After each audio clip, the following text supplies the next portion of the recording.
प्रश्न दिए गए हैं उसके मौखिक उत्तर देने हैं और हमें इन प्रश्नों के उत्तर अपनी कॉपी में लिखने हैं। यहाँ देखिए मौखिक कसौटी। प्रश्न 1, चिड़िया कब खुशी के गीत गाती हैं? तो चिड़िया बहुत सवेरे खुशी के गीत गाती हैं। नंबर 2, सुबह होते ही क्या क्या होता है? सुबह होते ही चिड़िया चहचहाती हैं, कलियां खिलने लगती हैं, खुशबू की लहरें फूलों से निकलकर चारों ओर फैल जाती हैं।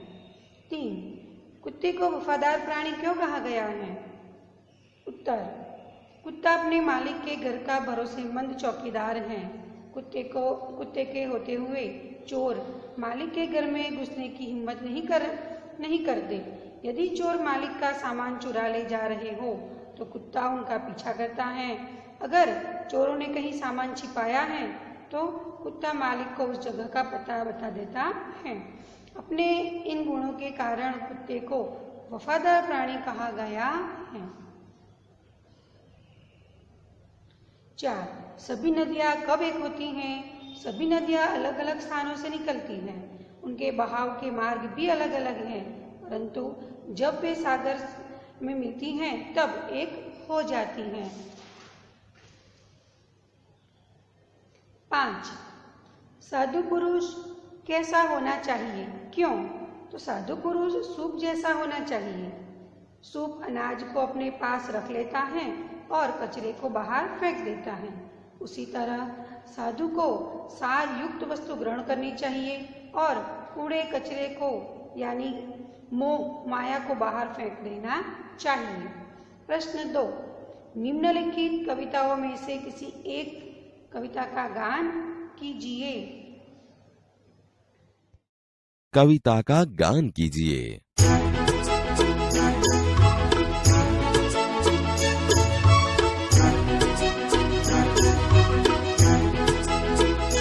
जब बहुत सुबह चिड़िया उठकर कुछ गीत खुशी के गाती है।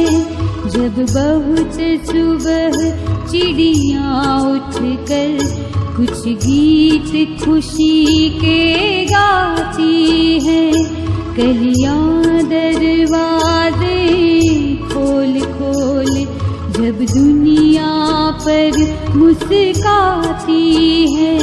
खुशबू की लहरें जब घर से बाहर या दौड़ लगाती है।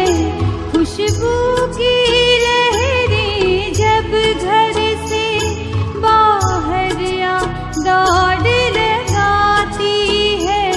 हे जग के सिरजनहार प्रभु तब याद तुम्हारी आती है।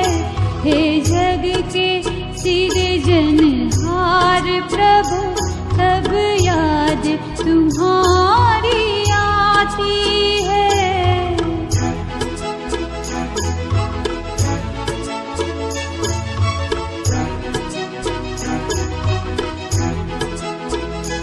जब छम छम बूंदें गिरती है, बिजली चम चम कर जाती है। जब छम छम बूंदें गिरती है, बिजली चम चम कर जाती है। मैदानों में वन बागों में जब हरियाली लहराती है। जब ठंडी ठंडी हवा कहीं से मस्ती ढोकर लाती है। जब ठंडी ठंडी हवा कहीं से मस्ती ढोकर लाती है। हे जग के सिरजनहार प्रभु तब याद तुम्हारी आती है। हे जग के सिरजनहार प्रभु तब याद तुम्हारी आती है। हे जग के सिरजनहार प्रभु तब याद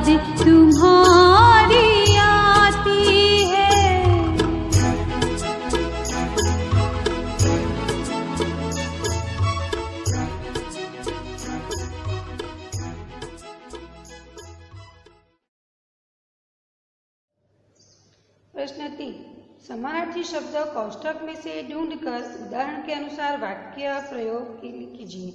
यहाँ से हमें समानार्थी अर्थ ढूंढने हैं, शब्दों के समानार्थी अर्थ ढूंढने हैं।